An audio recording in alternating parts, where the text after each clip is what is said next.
श्रद्धा त्रय विभाग योग। 3 प्रकार की श्रद्धाएं संभव हैं और प्रत्येक श्रद्धा के अनुसार एक पूरी जीवन शैली निकलती है।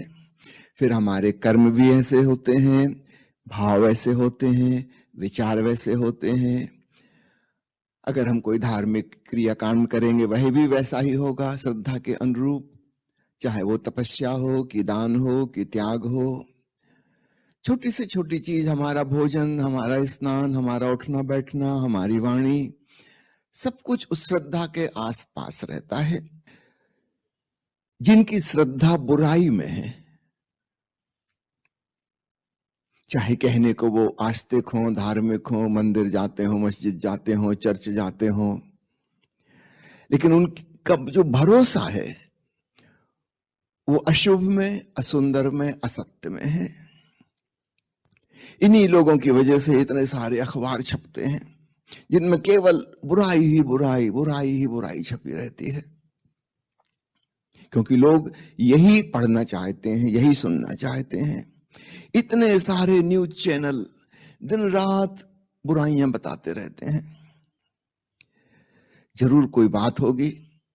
बुराई में इतना रस, हमें कभी शक पैदा नहीं होता कि अखबार वाले कहीं झूठ तो नहीं लिख रहे, कि टेलीविजन वाले झूठ तो नहीं बोल रहे। कभी शक पैदा नहीं होता। हमारी श्रद्धा अपरंपार है, कोई विचार पैदा नहीं होता। कहीं हमने पढ़ लिया, चोरी हो गई, रिश्वतखोरी हो गई, बलात्कार हो गया, अत्याचार हो गया, शोषण हो रहा है, बिल्कुल राजी हैं हम, जरूर हो रहा है। अंग्रेजी में एक कहावत है, good news is no news. अच्छी खबर कोई खबर ही नहीं है, उसमें कुछ मिर्च मसाला ही नहीं है, कोई उसको पढ़ना नहीं चाहता, इसलिए अखबार वाले छापते नहीं। आप किसी की निंदा करो, आलोचना दो, किसी को गालियां दो, अपमानजनक बातें कहो, उत्तेजनापूर्ण बातें, भड़काने वाली बातें कहो, उसकी न्यूज वैल्यू है। लोग भड़कने को तैयार बैठे हैं। वो कभी काउंटर क्वेश्चन नहीं करेंगे कि आपने जो बुराई बताई कहीं कुछ शंका है इसमें, नहीं, कभी शंका नहीं है। अच्छी बात बताओ तो एकदम तुरंत शंका खड़ी हो जाती है। किसी की तारीफ करो, किसी की प्रशंसा करो, लोग एकदम से बीच में एक दीवार बना लेते हैं, उनको सुनना ही पसंद हो जाता है, वो नहीं सुनते आगे की। कहते हमको भरोसा ही नहीं। कोई व्यक्ति साधु हो सकता है, सज्जन हो सकता है, एक अच्छा जीवन जी रहा हो सकता है, ये वाली बात उनको सुनना ही नहीं है, इस पे भरोसा नहीं आता। तो शुभ पर हमारा सामान्यतः भरोसा नहीं है, सत चित आनंद पर भरोसा नहीं है, सत्यम शिवम सुंदरम अविश्वसनीय है, बस वो किताबों में लिखा है, हम उस पर भरोसा नहीं करते। कोई व्यक्ति आपको आके बता दे, आप खुद अपनी सोचिए, किसी व्यक्ति की तारीफ करे कि बहुत अच्छा है, वो बड़ी सुंदर बांसुरी बजाता है, गीत भी बहुत अच्छा लिखता है, प्यारी कविताएं हैं उसकी, आपका पहला रिएक्शन क्या होगा?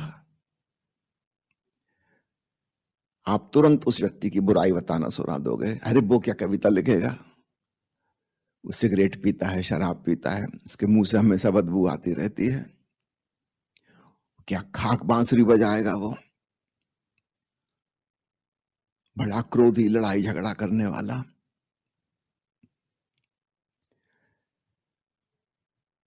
क्यों हमको बर्दाश्त नहीं हो रही थी उसकी तारीफ?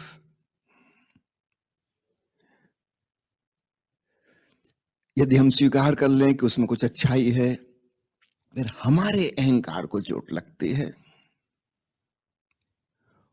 वो गीत लिख रहा है, हम गालियां दे रहे हैं, हम कैसे आदमी हैं? वो बांसुरी बजा रहा है, हम लठ बजा रहे हैं, हम कैसे आदमी हैं? फिर तो हमें सत्यम शिवम सुंदरम की दिशा में कदम उठाने होंगे। हमारे जीवन में कुछ गलत है, हम इनकार ही कर दो, अस्वीकार कर दो किसी की भी अच्छाई को, और अगर मजबूरी है, हमारे पास कोई प्रमाण नहीं है, तो हम हाँ हूं कर देते हैं ऐसे ही बेमन से कि ठीक है आप कहते हो वो सज्जन होंगे। पर हमने देखे बहुत सज्जन, देखना भी थोड़े दिनों में पोल खुल जाएगी। हमने मान लिया कि अभी बस बुराई पकड़ में आने वाली है, थोड़े समय की बात है।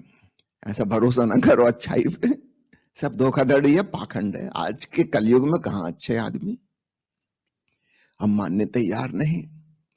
यदि किसी दिन अखबार में किसी की बुराई ना हो, कोई अपराध नहीं हुआ, कोई हत्या नहीं हुई, कोई अत्याचार नहीं हुआ, कोई शोषण नहीं, कोई रिश्वत नहीं, कोई दुर्घटना नहीं, केवल अच्छी अच्छी बातें लिखी हो, आप उठा के अखबार पटक दोगे, है बेकार गए, 1 रुपया बेकार गया। आप 1 रुपया में क्या क्या करवा लेना चाहते हो लोगों से, सोचो। किसी दिन न्यूज चैनल वाले आके कहें कि नमस्कार, आज कोई खास घटना नहीं घटी, हम यहीं खत्म करते हैं आज की न्यूज। आप वो चैनल ही देखना बंद कर दोगे। जिस अखबार में अच्छाइयां छपने लगेंगी, आप बंद कर दोगे अखबार। हमको नहीं चाहिए अखबार का, क्या करेंगे? अरे कहीं राजनीतिक उठापटक हो, कहीं कुछ षड्यंत्र पकड़ा जाए, कोई जेल में जाए, FIR दर्ज हो, तब हमें मजा आता है। कुछ नहीं तो एक, अरे युद्ध ना सही, छोटा मोटा सांप्रदायिक दंगा हो जाए, कुछ तो हो। हम 1 रुपया में क्या क्या करवाना चाहते हैं। बस गिर जाए, ट्रेन पलट जाए, विस्फोट हो जाए, कुछ तो हो। गौर से टटोलना अपने भीतर। हमारा भरोसा सत्यम शिवम सुंदरम में है कि हम उसे स्वीकार स्वागत भाव से कर पाते हैं, या हम बुराइयां खोजने में लगे रहते हैं। कबीर साहब का वचन है, जिन खोजा तिन पाइयां। इसके 2 अर्थ हो सकते हैं। सामान्यतः एक अर्थ किया जाता है कि जो खोजते हैं वे ही पाते हैं। मैं इसका दूसरा अर्थ भी करना चाहता हूं, वो ज्यादा मजेदार है। हम जो खोजते हैं हम वही पाते हैं, जिन खोजा तिन पाइयां। यदि हम कांटों को खोजने चले, निश्चित रूप से इस पौधे में बहुत कांटे हैं, मिल जाएंगे। जितने तुम चाहते थे उससे ज्यादा ही मिल जाएंगे।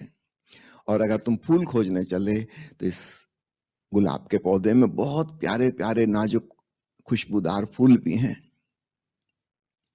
दोनों चीजें हैं। कांटे खोजने वालों की गिनती बहुत बड़ी है, अर्थात उनकी श्रद्धा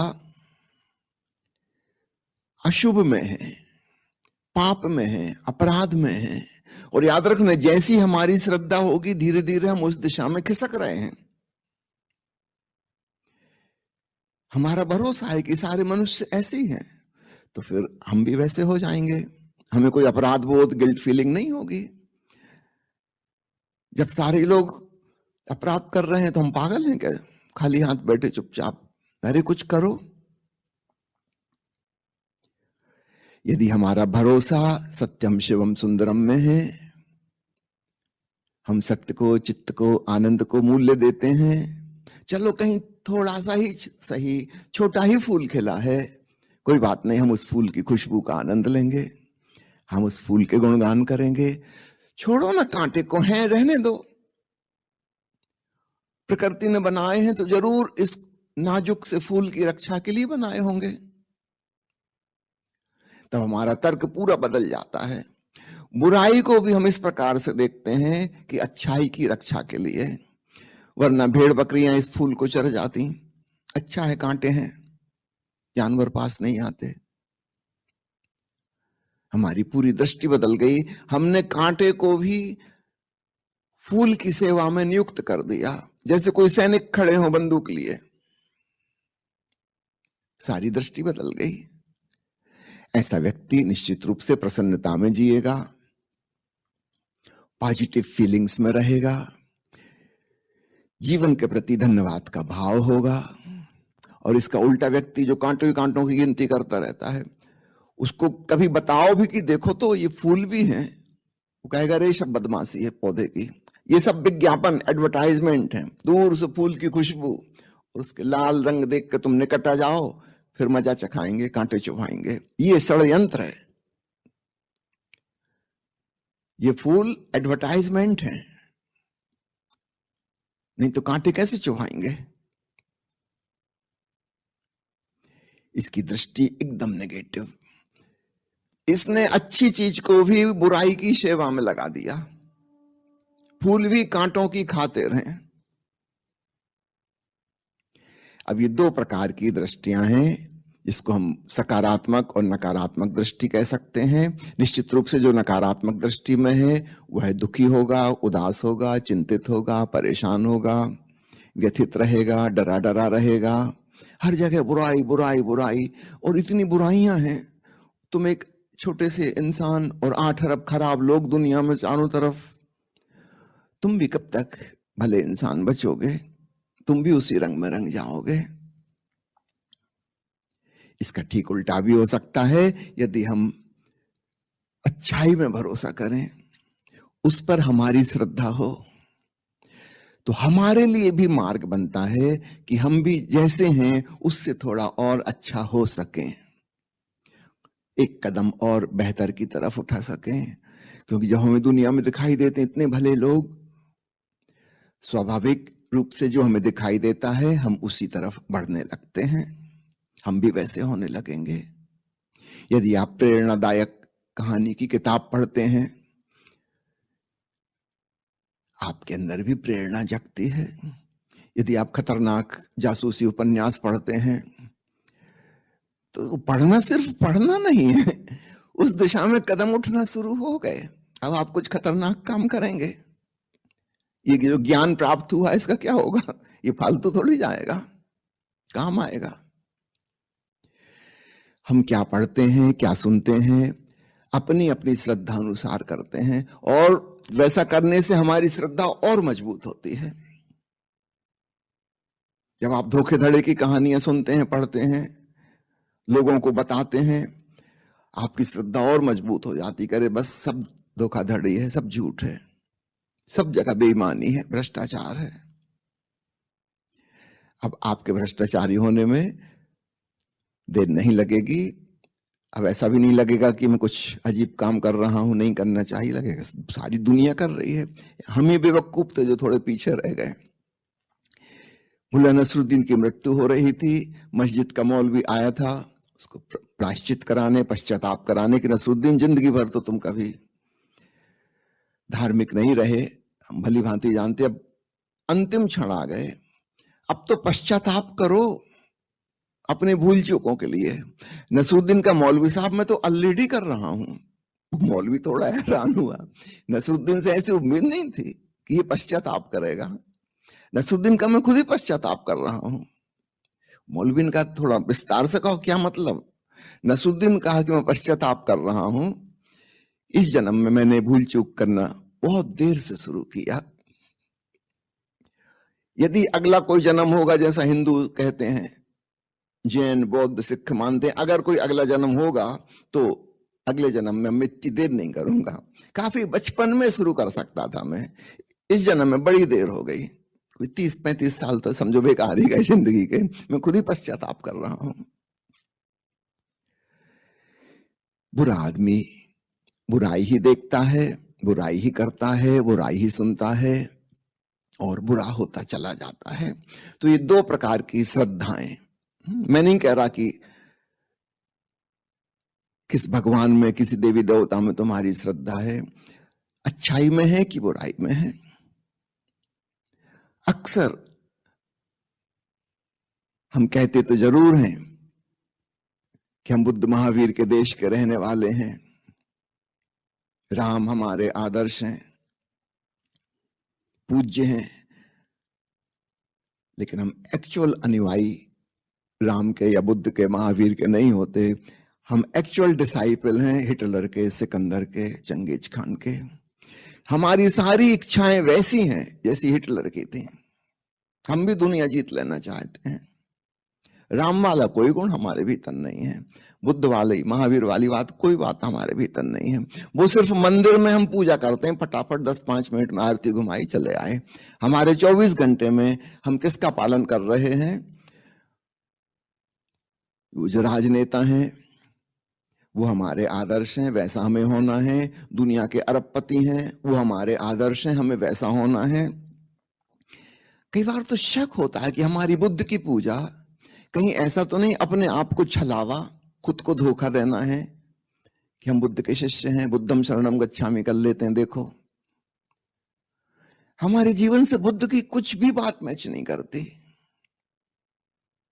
बनना तो चाहते हैं हम विश्व विजेता, बनना तो चाहते हैं महायशस्वी, हम तो दुनिया के नंबर 1 दिशा में होना चाहते हैं। बुद्ध से हमारा क्या लेना देना? शायद अपने मन को समझाने के लिए हम राम की पूजा कर लेते हैं, महावीर की पूजा कर लेते हैं। साल में एक बार महावीर जयंती आई, मना ली, क्या बिगाड़ता है? महावीर हमारा क्या बिगाड़ लेंगे? हमारी असली श्रद्धा तो ठीक जो एंटी महावीर हैं उनमें है। वो हमारे जीवन के आदर्श हैं। एक गांव में कोई नेता आ जाता है, भीड़ लग जाती है। देखें, चुनाव रैली, भूल गए सब कोरोना फोरोना, जान जोखिम में, कोई बात नहीं, जिंदाबाद मुर्दाबाद तो करके ही आना है।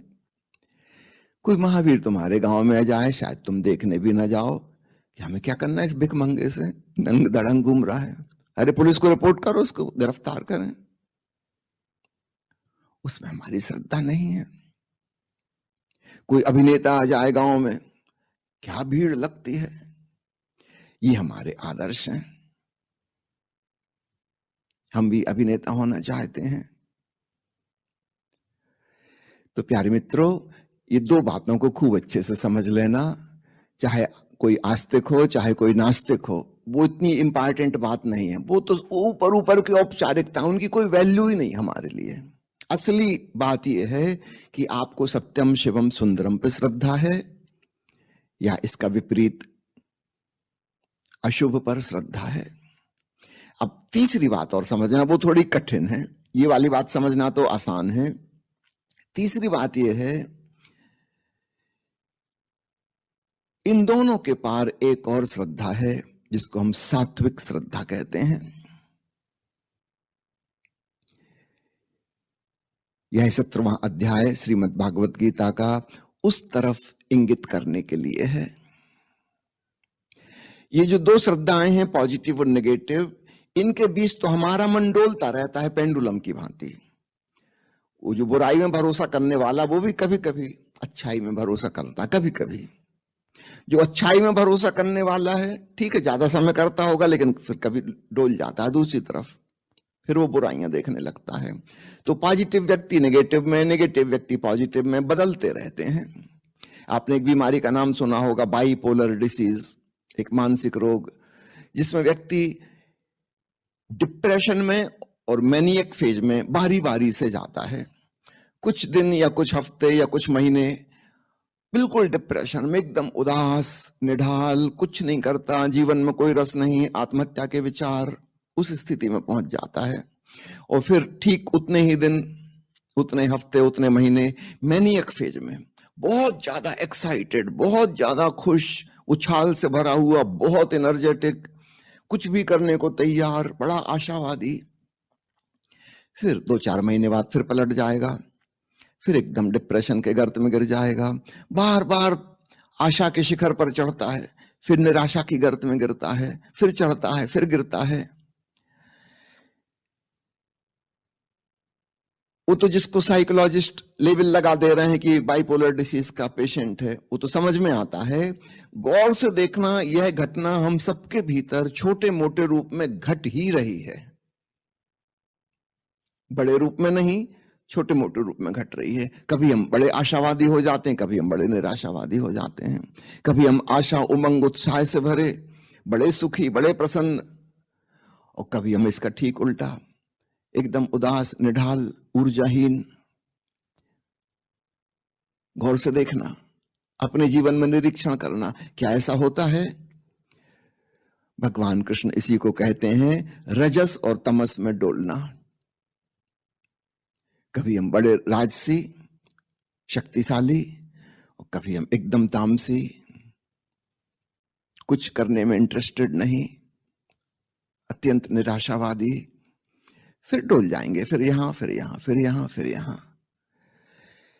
इन दोनों के पार एक तीसरी अवस्था है, वह शांति की अवस्था है। तो एक त्रिकोण समझें, नीचे के दो कोण पॉजिटिव और नेगेटिव हैं, इलेक्ट्रॉन और प्रोटॉन हैं, आशा और निराशा हैं, सुख और दुख हैं, और ये दोनों ही उत्तेजनाएं हैं। दुखी आदमी भी उत्तेजित है, सुखी आदमी भी उत्तेजित है। एक्साइटमेंट, और कोई भी एक्साइटमेंट ज्यादा देर नहीं टिक सकता। एक लहर उठी है, कितनी बड़ी लहर हो कि छोटी हो, फाइनली वो गिरेगी, और जो गिर गई है उससे फिर बगल के पानी को धक्का लगेगा, फिर वहां एक लहर उठेगी। ये खेल चलता रहता है, उठना गिरना उठना गिरना। जो व्यक्ति इसको वॉच करता है वह एक तीसरे बिंदु पर पहुंच जाता है। वह अवस्था शांति की, आनंद की दशा है, वह साक्षी की दशा है, वह सात्व की स्थिति है। रजस तमस दोनों के पार तीसरा ट्रायंगल का ऊपरी हिस्सा, शीर्ष कोण। तो उस दिशा में हमें जाना है।